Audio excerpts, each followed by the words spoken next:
Welcome back to the another part of nationalism in India. हम लोग पिछली video में डिस्कस कर रहे थे वर्कर्स के बारे में, इंडस्ट्रियलिस्ट के बारे में, लेबर क्लास के बारे में, how women participated in the movement, how people saw the movements. Now we will discuss about the limitations of the civil disobedience movement, because it is not the movement which was very much succeeded by the, but actually it is not that much succeeded, I think.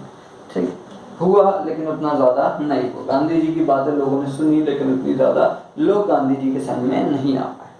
समस्याएं क्या थी कि limit मतलब civil disobedience movement पिछड़ा क्यों रह गया? इतना बड़ा मूवमेंट, इतना बड़ा सॉल्ट मार्च होने के बाद क्या गांधी जी के फॉलोअरों ने उन्हें अनसब्सक्राइब कर दिया? पहली समस्या थी उतने टाइम पे छुआछूत।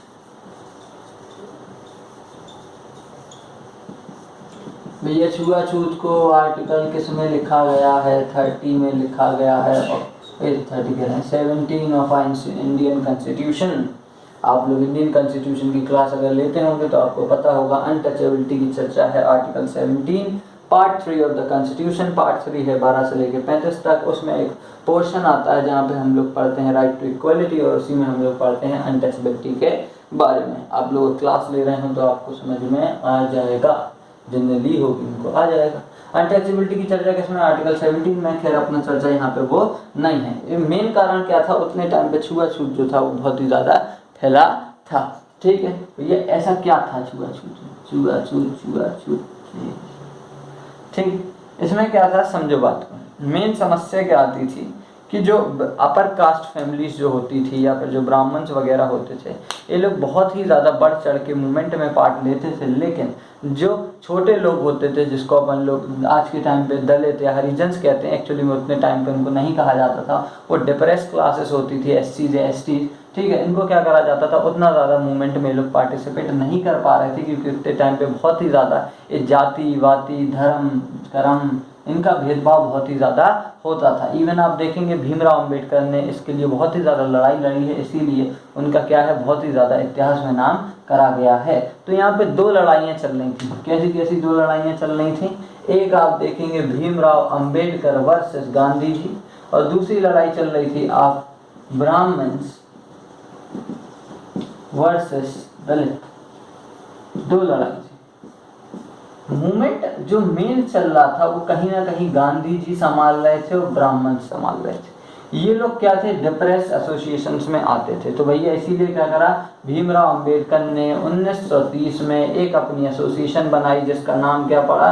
Depress association. क्या नाम पड़ गया भैया? Depress association. कब बनी? 1930 में। इनने किसके लिए बनाई भैया? जो मतलब जो दबे हुए लोग हैं इन लोगों के लिए बनाई।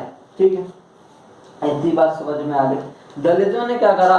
पहले दलित नहीं बोलना चाहिए, पहले गलत बुरा मान जाएंगे। ठीक, इन लोगों ने क्या करा? एससीज एसटीज ने इनने अपने आप को 1930 के बाद से, तुम लोग गलत ना पढ़ लो, तुम्हारी जिंदगी हमारे हाथों में। दलित एससी एसटीज ने क्या कर दिया? 1930 के बाद से अपने आप को डिप्रेस्ड क्लास मानना या बोलना चालू कर दिया, क्योंकि इन पे डिप्रेशन बहुत ज्यादा था। ठीक, बात समझ रहे हैं? क्या कर दिया? डिप्रेस क्लास बोलना चालू कर दिया क्योंकि इन पे डिप्रेशन बहुत ज़्यादा था। आप देखेंगे अभी तक अपन ने 1930 पे आ गए। ठीक, गांधी जी भी अपन लोग 15 साल यहाँ पे इंडिया में रह लिए, 1915 में आ गए थे, 1930 चल रहा है सिविल डिसोबीडियंस। लेकिन फिर भी गांधी जी ने दलितों को उतना ज़्यादा मतलब वैल्यू नहीं दिया अभी तक। अभी देंगे, ऐसा नहीं है, देंगे, परेशान नहीं हो तुम। ठीक है, लेकिन आप देखेंगे मेन गांधी जी तो अभी आए, कांग्रेस ने तो जब से नहीं दिया। 1885 से जब कांग्रेस बनी, फाउंडेड बाय ए.ओ. ह्यूम। ठीक है, जब से इन्हें क्या करा? कांग्रेस वालों ने दलितों को वैल्यू नहीं दी। तो गांधी जी ने क्या बोला? गांधी जी ने बहुत सॉलिड लाइन बोली। गांधी जी थे इन्फ्लुएंसर, फैजुआई हमारे।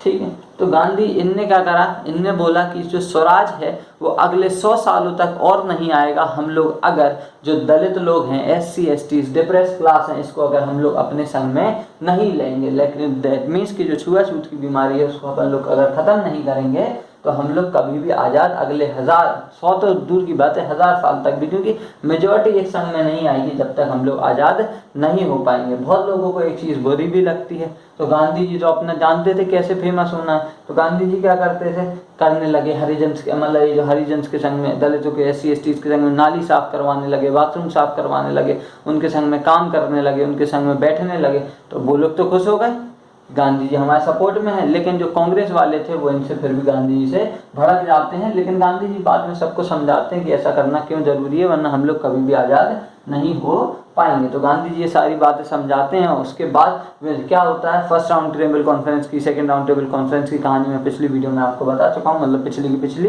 तो वहाँ से आप सुन लेना। तो क्या होता है, सेकंड राउंड टेबल कॉन्फ्रेंस के बाद जब भीमराव अम्बेडकर को सेपरेट इलेक्ट्रोड देने की बात करी जाती है। सेपरेट इलेक्ट्रोड का मतलब होता है, दैट मीन्स अगर मान के चलो जो एक एरिया है, यहाँ पे जो लीडर होगा वो भी आपका दलित होगा और जो वोट करने वाले होंगे वो भी दलित होंगे, that means overall Dalit area. जैसे पाकिस्तान, लीडर भी मुसलमान और भगवान मुसलमान, ठीक है, और बाकी वोट करने वाले भी मुसलमान, तो बनेगा भी कौन, मुसलमान, बने रहो, ठीक है। तो इन्होंने क्या करा, गांधी जी ने क्या कहा कि हम तुमको क्या देंगे, जस्ट दुगनी सीट्स दे देंगे, मतलब 148 सीट्स देने की बात करी, लेकिन अलग अलग कंस्टिट्यूएंसीज में। इन्होंने क्या करा, रिजर्व कंस्टिट्यूएंसीज दी, कैसी दी, रिजर्व कंस्टिट्यूएंसीज मतलब देना चालू कर दिया। सेपरेट इलेक्टोरेट गांधी जी ने नहीं दिया, और भीमराव अम्बेडकर भी इतने पढ़े लिखे थे कि उनको ये बात समझ में आ गई, उन्होंने सेपरेट इलेक्टोरेट लेने से मना नहीं कर दिया, वो इस चीज़ को मान गए, समझ गए कि देश का इस चीज़ से भला नहीं है। उतने ही टाइम पे जो पूना पैक्ट हुआ था, गांधी जी भीमराव अम्बेडकर के बीच में कौन सा पैक्ट हुआ था, पूना पैक्ट। कहाँ हुआ था भैया, ये जेल में हुआ था। कौन से जेल में हुआ था, वर्धा जेल में। कहाँ पे वर्धा जेल, नागपुर में, ठीक है। यहाँ पे क्या हुआ था, पूना पैक्ट हुआ था, कब हुआ था, 1932 के टाइम में होगा, देख लो, ठीक है। तो इनमें क्या करा, गांधी जी ने इनको क्या बोला, हरिजन की, तुम लोग क्या हो, हरिजन हो, तुम लोग तो भगवान के रूप हो। तो ये लोग भी खुश हो गए, बाकी सारे लोग भी खुश हो गए, इनको समझ में आ गया कि ये सारा चल जाएगा। तो डिमांड जो थी इनको क्या कर दिया गया, रिजर्व कॉन्स्टिट्यूएंसीज में दे दिया गया। संग में इनको बोला गया कि आपको जो वोट्स हैं वो जनरल इलेक्टोरेट में ही देंगे, मतलब जो आपकी सीट है वो तो रिजर्व हो जाएगी, लेकिन जो वोट हैं आपको सब लोग देंगे, ऐसा नहीं है सिर्फ आपको दलित ही लोग वोट देंगे। इतनी बात आई होप आपके लोगों के समझ में आ गई होगी। तो ये क्या थे, लिमिट्स से सिविल डिसोबीडियंस मूवमेंट के। बाकी जब मैं आपको हिस्ट्री पढ़ाऊंगा गांधी काल, तब वहाँ पे हम लोग इसको और डिटेल में डिस्कस कर सकते हैं। फिलहाल में बज रहा है 3 और हम चलते हैं सोने। Thanks for watching this video. मज़ा आया तो लाइक करो, शेयर करो, ठोको, जैसा भी मन हो वैसा करो, लेकिन पढ़ो।